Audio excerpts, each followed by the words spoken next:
Hello and welcome back everyone to our channel Gaming Basics, and in today's video I'm going to teach you guys how you guys can find GTA San Andreas user files. So in order to find GTA San Andreas user files, you must have your game installed in your PC and at least opened it and played it once. So after you have done all of that, you need to come over to your this PC, and in here you need to find the quick access bar, and in this quick access bar you need to click on documents.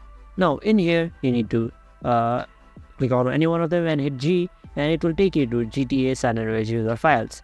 Now you can open it and you can see your GTA San Andreas user files. Now this GTA San Andreas user files is for the old game.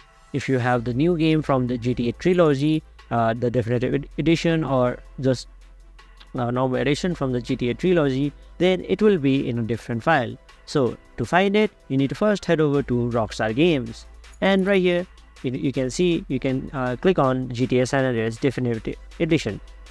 This is from the trilogy, so you can click it, and in here you can see your GTA San Andreas user files. You can see your save games here, you can see the logs here. So this is where you find the GTA San Andreas user files for the GTA trilogy new edition. So that's how you guys can do it. Thank you for watching. Make sure to like, share, comment and subscribe, and don't forget to hit the bell icon so you don't miss out on our next video. Also, if there is any video that you guys want us to do, please let me know down in the comment section and we will do so for you guys. So thank you for watching and see you guys next time.